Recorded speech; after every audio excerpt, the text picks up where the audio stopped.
Hello, and welcome to the next episode of the Leadership Lab. I'm absolutely delighted to be joined today by Dr. Rose Patten, Chancellor of the University of Toronto. Welcome. Thank you. It's my wonderful pleasure to be here. Oh, we're absolutely delighted that you could make it after such a long and slightly dramatic journey. We talk with our scholars a lot about the fact that leadership is a journey, not a destination. Could you share a little bit about where your leadership journey began? You know, connecting the dots in hindsight is a little easier than it would have been. So did I have this intended journey of becoming a leader, a multifaceted leader? I kind of feel I am now. No. I guess I did, but sometimes it was in front of me. I took opportunities where they came up, or I sought them out by being a curious person. But in hindsight, I would say they started early, even though I wouldn't have had the name for it at that particular time. The one thing I attribute my early leadership and my continuing leadership success, if I can use that, is the fact that I was driven to have what I call now a parallel journey. So even though my beginnings were in the what I call the paid side of leading, I was drawn as well, and that was natural at the time. But I was drawn to issues and broader societal issues. I was not necessarily drawn to any one sector per se. So I did things that either came my way or I started to develop interest in. But that began at a very early age as well. So I was really on a parallel track from early on without ever knowing where the journeys would go. But it was what drew me to be engaged in. So it did start early on. It started in parts of the health side of things, and that's where some early bits of leadership came from, you know, being on a board, becoming vice chair of the board, becoming chair of the board, small boards, of course, but that was in the health side of things, and banking was in parallel with this, and of course that has been my career in all sectors of banking, and the rest is kind of history. You know, it was a path that began, and I became quite successful, and it was very rewarding because they were big institutions. I often think as well, I'm drawn to this day when I am very selective in what I take on, but one of the big criteria is that it is a very purposeful and long-standing institution. So clearly, you've had an absolutely fascinating leadership journey. I'm struck by the fact that you have led in finance and then in healthcare and now in education. What do you think that multi-sectorial expertise leadership role has given you that benefits in each area? Yes. So one of my findings and now conclusions is that one of the most important capabilities for leaders at any stage in their career is their whole mindset, their open mindset, and in particular around adaptability, being able to adapt. We're in a world of such big differences, and we need to be open-minded how we receive and how we work within it. So I would attribute that as one capability that seems to be a little bit natural for me, but I have definitely become aware of its value and its importance as life carries on in those times. And I do have it as a deliberate, intentional element of my leading as well. I look for it in other people. One of the first things I look, both in selection of leaders, but also in any advice I give about what should they be concerned about. If I had to name one, it happens to be one of the big eight, and it went there very naturally and deservedly. But I see it every day in terms of how demanding leading is and how you must utilize that breadth of knowledge and the mindset of openness, because nothing anymore is narrow and everything is horizontal. You just mentioned the Big Eight, and of course this is your wonderful new book, Intentional Leadership, which has had such a good reception. I mean, you've been a sought-after authority on leadership for a number of years now, both in terms of research and practice. Can you tell us a little bit more about what made you write the book, and then how you landed on these Big Eight capabilities that set fabulous leaders apart? Yes. Well, being as brief as I can, I'll give you some highlights. My dedication has been for a long time, but I needed to do a bit more deliberate focus to understand it better before I could start to espouse. So it was really after the financial crisis, with all of the things that were happening, the scandals, the deceit, the disappointments in leadership. I was part of a group of 350 leaders from across North America who studied, if you like, through our group, would leadership have been an important thing? Was leadership an important thing, and what went wrong? Because, of course, it wasn't the only thing what was happening at that time. So it was at that time concluded that there were several elements of leadership was very important, but the obvious one was character. So that got my attention because we've been silent about character in our worlds when it comes to assessing our profiles. That began the journey, and then I wanted to dedicate more time. I was invited to teach at Rotman, and that gave me a bit of, a lab. You used the word lab earlier, but it gave me a lab. I had a role at the bank doing just this with the top X number of people. And at the same time, I had a classroom in which I could explore, and of course, lots of research to help along the way. So it drove me to do a more serious examination, or I would call it exploration, combining all of those factors. But the question I began trying to answer is, leadership is hard. We all know it. We admit it. It's more important than ever. We hear this. But at the end of the day, not everyone initiates doing things differently. So my view was I needed to really draw out as much as I could from real situations. What were the game changers? Are there just 3 or 4 things, not 5, 8, 10, that really are here to stay? They're not transitory, and we need to pay more attention to them at large, universally, cross-sectorally. And so I came up with the 3 game changers, but then that just pushed me by the demands of others and the challenges of others to say, okay, we're buying into what you're saying, but so what will have to be different? What now versus what, before? Mm-hmm. So then I had to look at this as a pendulum and how was it swinging.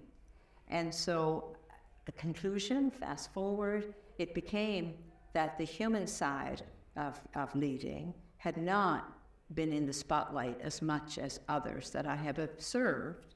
I go back over 3 decades and I see how various professions from a more technical nature got on the board agenda and became prominent. It was not just the old age finance. It became risk. It became technology.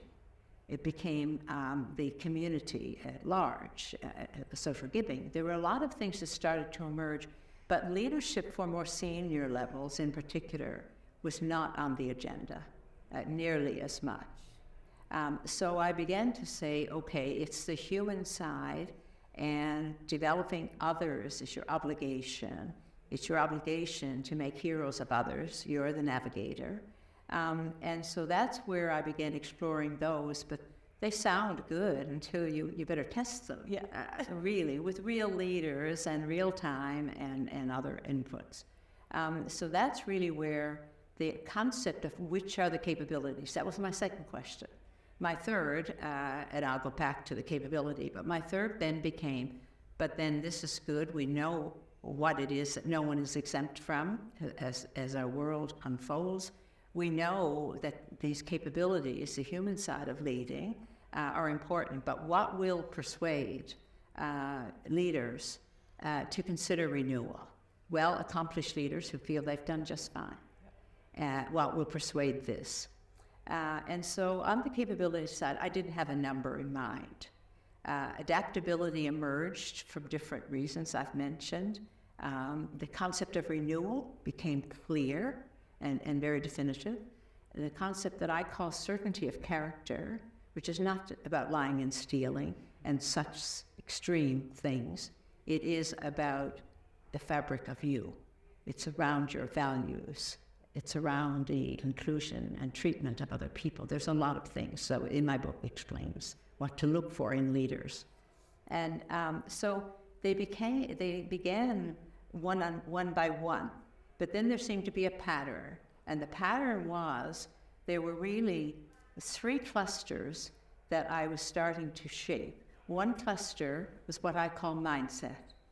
And what fit into the mindset was adaptability, self-renewal, and strategic agility, because you are talking about leadership. So there's a strategic side, not just your own personal adaptability. And so they became very difficult to master in any way unless you did have an open mindset. So powered by mindset. And then the 2 that were in the value side, which is the second cluster, not in order, priority, but were empathy, because suddenly now it's what I would call out in the open. It was, a scarcely used word in my time. Now it can't be outsourced, we know that, and it's looked for and in fact demanded in many ways. And certainty of character. So those became that were driven by one's personal values. You can't do those 2 things or be those things without. And then lastly, we're in a society, we're in a world where the generations are mixing. We have multiple intergenerational workforces, multicultural, intercultural workforces.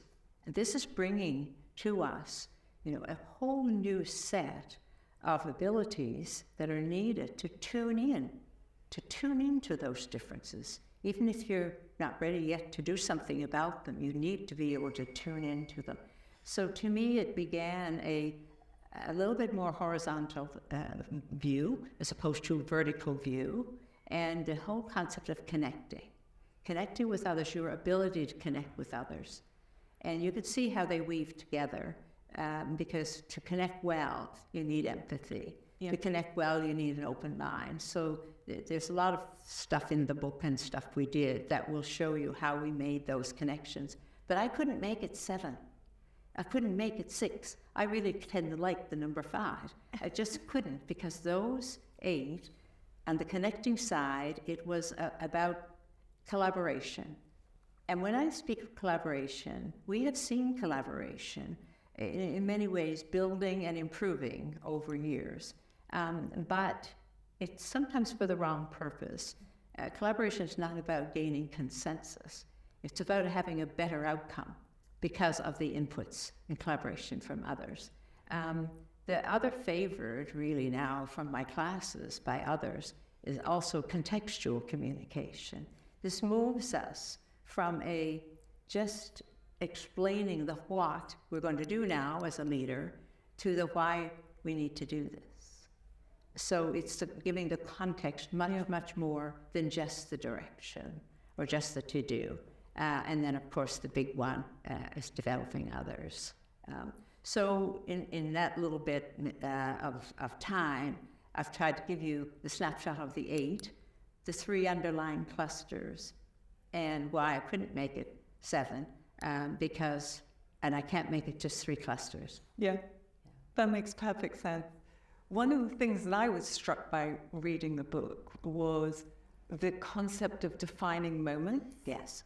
Would you talk a little bit more about that? And also, if for you could say what was a defining moment for you? Yes.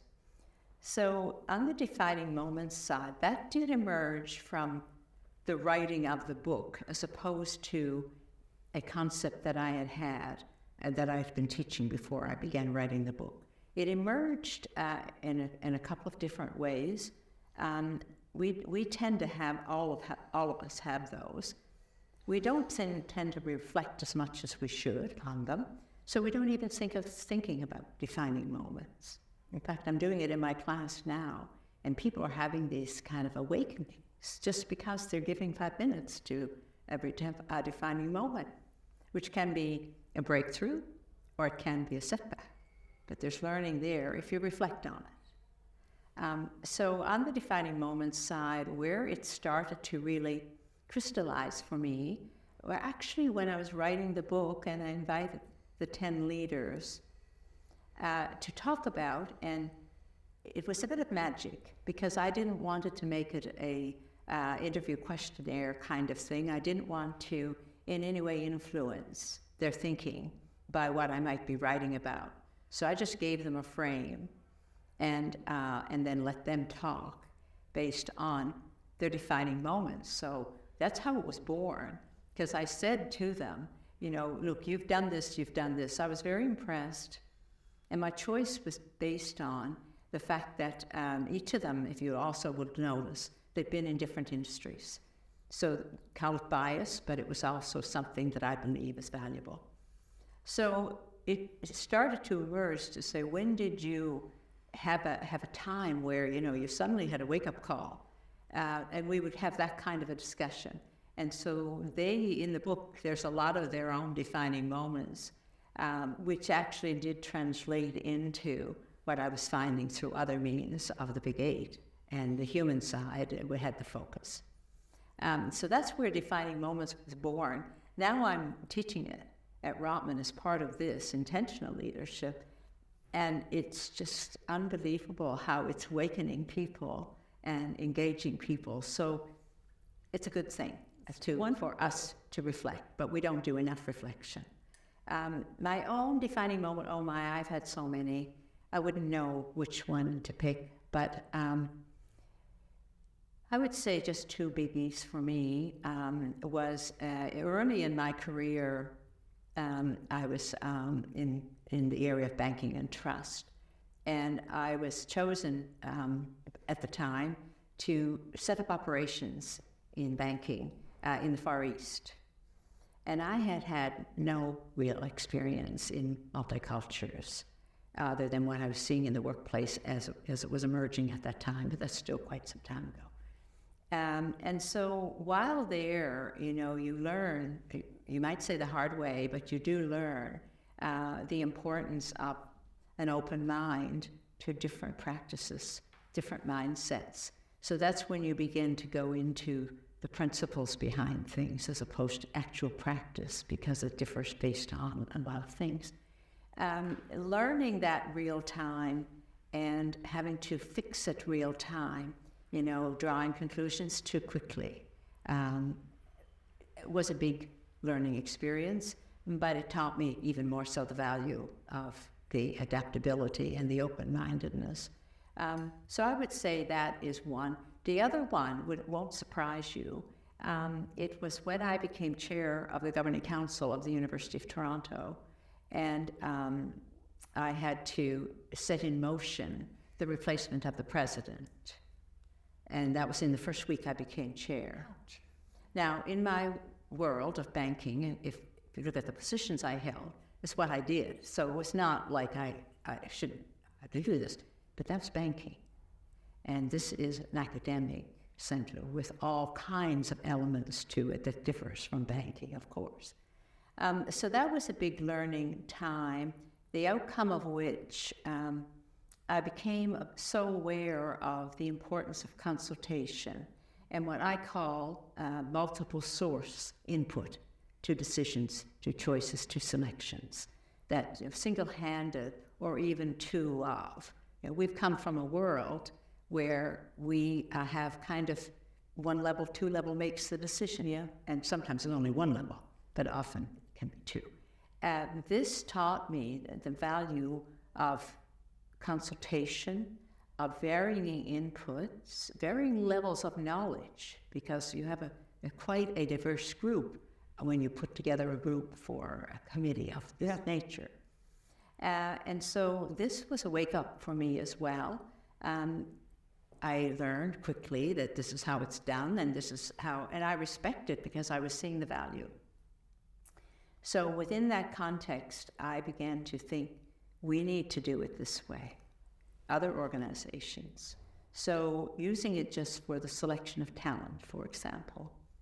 Right now, I can tell you that I introduced it to the bank, and now we're seen as one of the leading on this, what we call talent roundtable. There's lots of other words in other organizations. And every board I've chaired, I put it in there. So that's how much I really believe that was, but it all came from that defining moment where I was on the spot and had to do this. And so there you go. That's excellent. Looking back a bit in your career, in 2007, you were inducted into the Hall of Fame of Canada's top 100 women, which is obviously a fantastic and well-deserved honor. One of the things they cited was your leadership as a role model for other women. How important is that to you, and what does it even mean? Yeah. Some of those things are humbling, but they have their rewards, of course. That one and other kinds of things where the concept of leadership has been identified, it has been in a couple of others as well, was really important to me. This is my passion. This is what I am intentionally and deliberately doing, not just working on instinct of yesterday's assumptions that got me to here. So that was extremely important, that others were learning from it and I was being a role model. I guess if you ask me what this means to me, it means the world to me to be seen as a role model by others. But my passion is about making every leader better. Yeah. So I guess my dream is to be a role model for leaders, period. Young and accomplished and whatever stage. Do you think there is a danger in organizations thinking about leadership for women as opposed to simply good leadership? I used to be less receptive. I'm more receptive now, but it's not again about women. It's about diversity that plays out in different forms. And it plays a little bit on the multicultural and multi-generational workplace that we have, and our society is. Mm-hmm. So that's what we're dealing with every day. So I do see it in a different light, but I have never done a course or a speech on leadership for women. I think that is really powerful. The University of Toronto renamed the Rose Patten Mentoring Leadership Program in your honor. Mentoring has been a big part, I think, of your leadership. Why is it so important to you? It's become even more important to me. Again, hindsight allows me to say this. I don't think I understood or even recognized, even though I could tell you so many mentors I had along the way, but I didn't recognize its true value. It was a bit more of a natural for me. Now, every time I sit down to advise a CEO or someone in my class or a new set of students in some way, I say to them, do you have a mentor? You should get one. So I believe that we all need to be both a mentor and a mentee. And so I ask everyone now, most CEOs that I know and work with using the very top, which hasn't always been the case, have 2 to 3. And in fact, research and surveys are showing how this has changed over time. I do a couple of chapters on it in my book. And I've had wonderful stories around mentoring. So I really believe it's important. Why is it so important? I believe that, our worlds are so complex now that we can't think singularly about things. We can't solve problems singularly. So one better way to help you on a personal level, even on a kind of private level, to test your views, to get other perspectives, is through mentoring. It's really important who you choose. It's really important what you expect, and that's all clear. But I think it's every leader's obligation to be a mentor, and I think everyone should have a mentee. I'm very strong on it, and I think it's getting even more and more critical. Yeah. We strongly advise our scholars to look for mentors, and also we have a program that we're very proud of where our Laidlaw scholars can mentor some of the pupils in the schools within the Multi-Academy Trust that we sponsor, which we think is so powerful for those pupils to be meeting with, learning from, being inspired by people not that many years older than themselves. Exactly. Yeah, because it doesn't have to be, I see credibility and a level of trust, as really important, but none of that comes with age or accomplishment. I think there's points in time where, the wisest soul, so to speak, regardless of what the accomplishment level or the age or anything else has, can be wonderful. So I think it's part of who we all should be as people and understand the value that we have to others, as well as taking in a bit of it ourselves. Yeah. What advice would you give to our scholars in A, looking for a mentor and what might make a good mentor for them, and then B, in being a mentor to others, how should they approach that relationship? Yes. So I think that very often, and I actually prefer, if possible, that mentoring happens organically. I know our organizations, in fact, the organizations I've been in, have endorsed, by structures and frameworks, and that can get things off the ground and do good work. But I think at the end of the day, it needs to evolve in a bit more of an organic way, because chemistry really matters. Yeah. So chemistry more often happens, intentionally, but also accidentally too. So I think chemistry is really important. So I would advise your scholars, and by the way, I have to say here, if I may, that I am so happy to be here. I know now more what you're doing than I did. I wasn't free of any information, but I've learned much more since you've invited me, and I am so happy to be here. It is just an honor. I commend you unbelievably with what you're doing, and every time I talk to you in this last hour, I learn a little bit more. So all that's so wonderful. But I would say that my advice would be to have it on your mind almost all the time. To take the mindset that you do believe in the value that someone else can bring to you, even in a moment, even with a question. And just keep that as a kind of natural mindset. And maybe it's a question you ask yourself every day. Did I seek enough input today? That can be a question. One of the questions I ask myself every day of my life, I take 2 or 3 minutes privately, and it happens before I go to bed usually, and that is, what positive impact on others did I have today? That's my question every day. So, to me, that can be a source of practice for scholars to remind themselves, because life is busy. We forget, and we're in a hurry to get things done. So sometimes, engaging other people can take time. So to me, have a mentor, but where do you find it? You find it every day among the people you engage with. Something sparks to think, oh yeah, I hadn't thought of that. And, that might only be a moment in time, but it can be the source of mentorship, is my point. I don't think, it's something you advertise or go out and find an organization that offers mentoring. It can be that. But there's so many ways that it happens naturally. Yeah. And so I encourage that.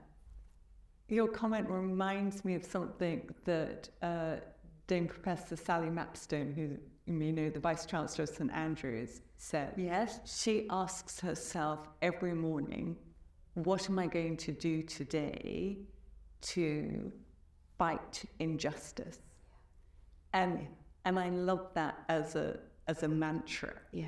And we also had Chris Paxson, the president of Brown University. Yes, I do. And she talked about, she says, as she's going through her day, where can I see joy?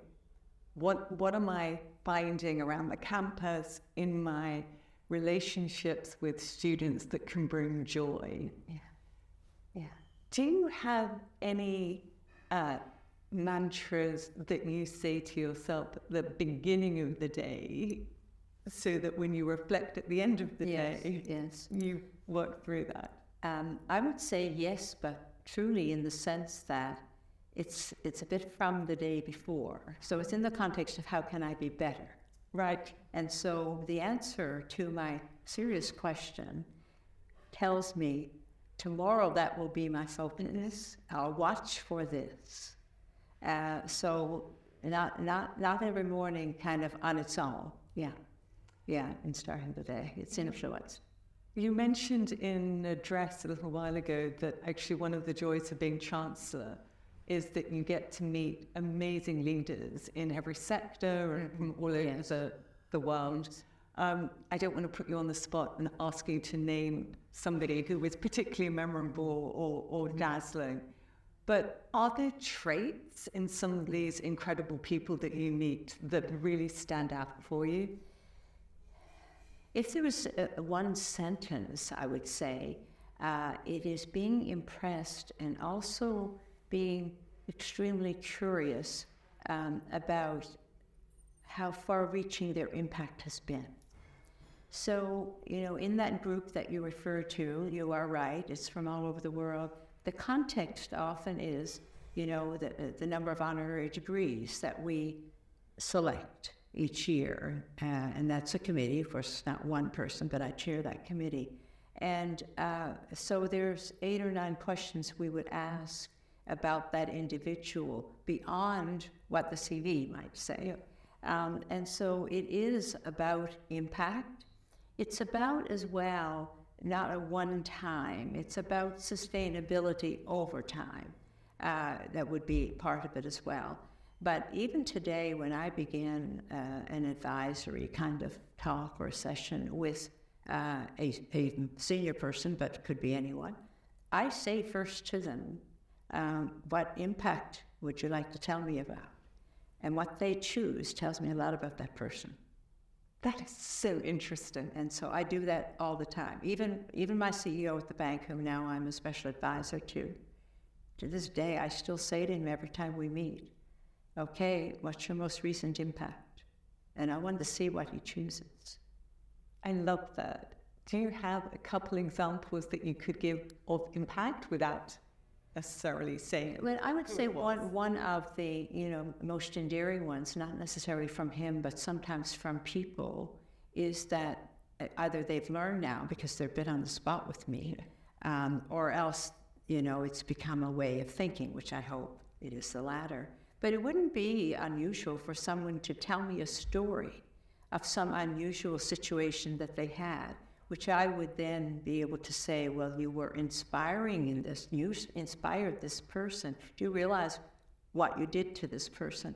And it's very often a human engagement that they start to now prioritize, as opposed to the deal they made last week. That's wonderful. Yeah. Your book has gained so much traction in China, in India, and it's gone global phenomenally well. Do you think part of that is because leadership does feel so much more complicated now as the world is facing so many challenges and perhaps is less aligned, a little bit messier, a little bit more polarized? I think what you're saying is really important. It is more polarized. It is more complex. And it's very messy. And so there's no, big right answers. It's early days with the book, and so we'll know more about what impact, even in a small way, it would have had, because, all of this is just beginning. Yeah. So I still have to see how it gets taken, how it gets applied. I spend a bit of time in other parts of the world where I've had to pay attention to practices and cultures and what that means. But we are in a world and a society where, whether we admit it or not, we are looking for something better than we have. And we look to others for that. Sometimes within the competitive spirit of things, that's not as obvious. But I do believe that a lot of what's happening in this borderless world we have is trying to learn from each other without admitting it. Yeah. Yeah. We ask all of our leaders whom we interview what they would like to ask the next interviewee. So I'm going to ask you one of the questions that we had from Eloig, who is the Dean of HUC. And his question was, what do you wish you had known 30 years ago that you now know? Oh dear. I would say, if I'm answering you now in the moment, I would say, and especially having written this book, the importance of differences. I seem to relish it. I didn't always, and I didn't understand it, and only became aware of it as I reflect. But, one of the core elements of intentional leadership is through reflection, and then identify things that you want to be intentional about, but you have to be intentional because yesterday's assumptions won't work. So I pay attention to some of those learnings, and that's how I try hard to be better, but it's through intentionality and more specificity than the idea of just wanting to be better generally. Does that make sense? It absolutely does. And what would you like to ask our next interviewee?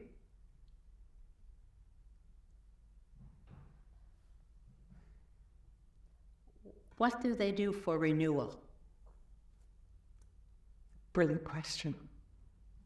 Thank you so much. I really appreciate your time, your insight, and just the value that the book is going to bring to so many leaders around the world. Thank you so much. And I commend you so much for what you're doing.